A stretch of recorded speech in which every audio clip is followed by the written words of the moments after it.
Happy almost 4th of July, everybody. I'm recording this about a week ahead of time, but I'm still waiting on this clown pied het albino girl to lay her eggs. She's holding back from me. I think she was due probably about 3 to 4 days ago, as you can see there. So waiting for those eggs to come out, and then she will be, heading out the door once she has a meal or two. So I wanted to show you this DG clown pied clutch. Because they did all come out of their eggs and some really cool looking snakes. I'm waiting for them to shed, and they didn't shed yet, but their colors still look nice. So I wanted to show them before that happened. But I did wanted to remind everybody, if you didn't see my video from last Friday, is that my 4th of July sale is currently going on. It is going to be the last one that we're ever doing. It's 50% off of everything in the store and free shipping. So, if the price is black, cut it in half, and that's the price you're paying. If the price is red, that is the price you're paying. There's no extra fees or any of that BS. It is the price that you're getting. So take a look. I know we had somebody grab one of those females right away. They're all adults. They're all ready to breed or proven breeders. So it's the best of my best animals. They were all of my holdbacks from the last 3-4 years that I've been breeding. So take a look at those while they're still available. The pricing on them is fantastic. But let's start with these cool little babies here. I start with the one that is not a clown, although it's still pretty cool looking. I'm gonna actually move this out here a little bit. So this little guy, I think I got 3.2 in this clutch, 3 males, 2 females. So I think this one, as a kind of reminder to everybody, what we had here was it's a mouthful, Confusion Pinstripe, ODYB Leopard, Possible Fire, Double Het, DG Clown from Canova, paired to a pied Double Het DG Clown from Chimera. So everything is het pied here. Everything in this clutch is het pied. Now this one is the only one that wasn't a clown, but it is the only one that I believe is a visual DG from first glance. And I believe, if I had to guess, this is probably an ODYB Leopard. So we have an ODYB Leopard, DG, het pied, posset clown. So I'm going to shed test every one of these snakes in this clutch. Once they do shed, I want to know if they're hets for DG or clown. And sometimes with those clowns, they're hard for me, and they might actually be visual DGs, so I need to figure that out too. But this one definitely looks like a DG to me. It's a very clean pattern, very nice blacks, very vibrant yellows. So all of these snakes are going to be available too, and once they shed and have their meals. So that's number one. I actually had fantastic odds so when you're doing a clutch like this, where I had that male from Canova. He was only a double het DG clown, but he had so many genes in him, and so many like staple genes for really any recessive project. And so having that male, even though he's a double het, he had tons of codoms, tons of really powerful codoms, and then you're breeding it to a visual recessive, double het recessive. It makes. Luckily, we can shed test for all those things. I know they're all het pieds. We would have to shed test for DG and clown if they didn't come out to be visuals. But the nice thing is that I think every single one of these snakes is at least a single visual recessive for the two from the het side. So I have 4 clowns, so I don't have to test for clown. I have that one DG, so I don't have to test for DG on that one. So the only things I need to test for are DG on the 4 clowns and clown on the 1 DG. So it makes life a little easier, saves you a little bit of money.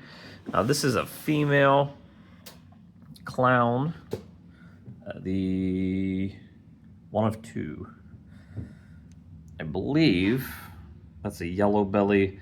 I'd be surprised if there wasn't something else going on in there.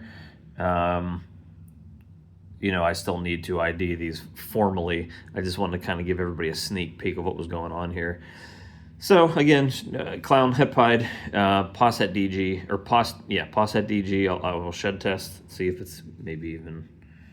I don't think it's a visual DG, but it would be nice if it was a het.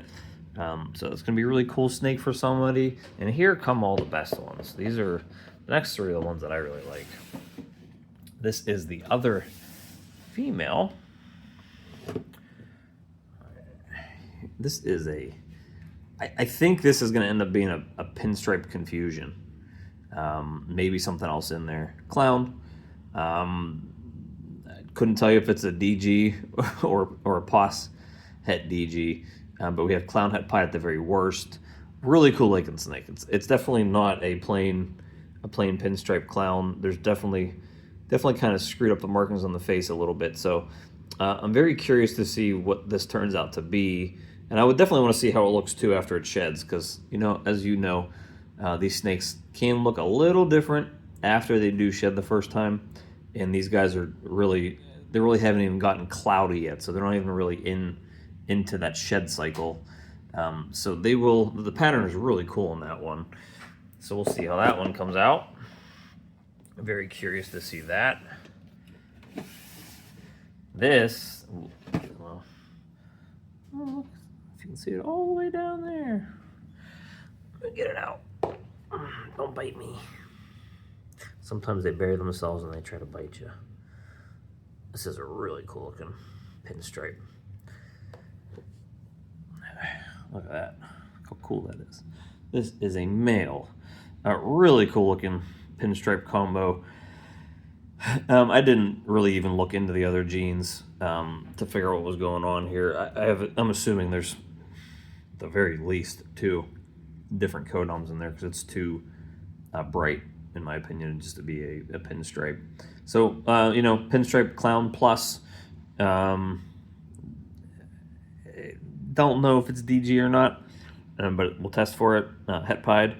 So that's a really cool male. It's going to be a very powerful breeder. Pinstripe is, to me, very, very overlooked in the pied game, and I really like how they look in clown pied. So I'd love to see what that would look like in a DG clown pied.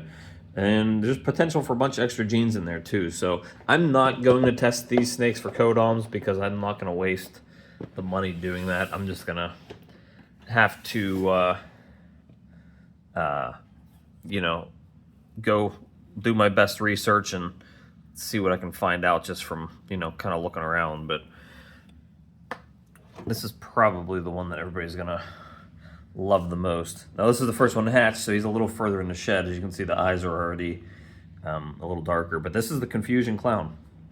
Het pied POS het DG. I don't think there's anything else in there, but I'm just glad to have hit a Confusion. If you've seen a Confusion Clown, it's really, really beautiful snake. You can see the pattern there. This will look a lot better when it gets out of the egg, but I wanted to kind of give you a quick look at what the snake looks like there. Look how cool that is. The head stamp, the markings on the face. Just a beautiful, beautiful snake. This is why I wanted to get Confusion into this project. So, if he turns out to be triple recessive, then awesome. Somebody's going to get a really, really powerful snake. But we'll see when they all shed out and I get those shed tests back. Definitely excited for this clutch. I had very, very, very, very, very extremely low expectations for it, because it was, I knew everything was going to be het pied, but there's no chances of making visual pieds in that clutch. So I was breeding a double het to a double het, essentially trying to make visuals.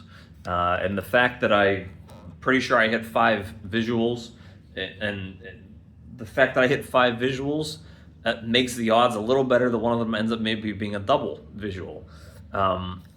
I know I had issues last year when I had a DG clown clutch. Because of having so many different codoms in it, it made it a little harder for me to ID whether DG was actually in it. Like, to me, I can see when DG is in a non-visual recessive snake. I can see when it's in a pied. But to me, for some reason, when I'm looking at it in clown, especially when there's several codoms in it, it's not as apparent. And I'm lucky I tested those 2 snakes last year, because I didn't know if they were DG or not. And they both were. And they had slight differences in terms of the patterns and markings and the clarity, but they both tested positive for visual Desert Ghost. And the one that I thought maybe was a visual DG wasn't. So you know, it's not my forte is to see that in a visual clown. But that's why we have shed testing, which is great. So these will shed probably before the 4th of July, hopefully, which means I should be able to get the sheds out that weekend to Charlie at shedtesting.com. And hopefully within, you know, by the week after that, hopefully by the time I've had a meal or two, I have those sheds back and I know what they actually are. So this is a nice quick video just to get it out of the way to show you guys and give you a heads up what's going on there. A couple updates, I guess, on these females that are for sale. This girl here, this Wookiee Butter Clown that laid eggs last week, he's had 3 meals already, spaced apart like 3 or 4 days. So she is ready to fly out the door. My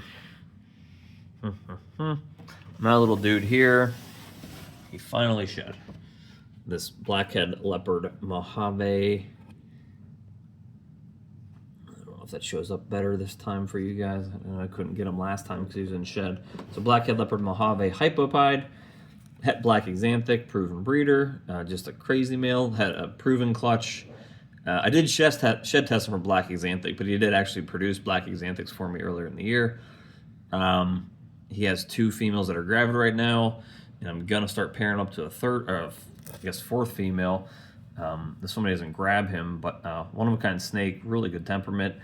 He's eating ASF and mice. You could, you know, grab and go, figure out which one you want to give him. But yeah, he just had a nice shed, so he's real pretty looking and ready for a home. And I think that's it. You know what, this female, I never really put on the channel before, or I didn't have her listed. So she is a huge OD leopard firefly clown, het pied, and she got this nasty bite from an ASF. Oh, I don't know, 2 months ago or so. I left the ASF in there. I've never had this issue before. I don't leave them in there long, but I left it in there for maybe a half hour, and it just chewed a hole into the middle of her back there. So I didn't have her listed because I was waiting for it to heal up. And this, if you can see that there, basically at this point, it's completely healed. Like the next time she sheds, all of the scales may not be back there, but that little tiny little bit of scabbage right there should be gone. So she's a giant, like 2,500 gram clown het pied with a couple codons in her. So that's the first time I've ever actually shown her. So she's ready to go. She eats like a pig, like literally anything I throw in there, she consumes. So that is the kind of the quick update for that stuff. Have a happy 4th of July. Thank you guys for tuning in. You know, we have our day full of family events and going to see fireworks. Hopefully you guys all have somewhere to go to see those sorts of things. Our community here combines with another local community, and they do a really nice fireworks display, so we get to see that. So yeah, stay safe. You know, don't drink and drive, don't eat too much, all that good stuff. And we'll see you guys next week. And don't forget to take a look at all of the nice, beautiful holdbacks that I have on that 4th of July sale.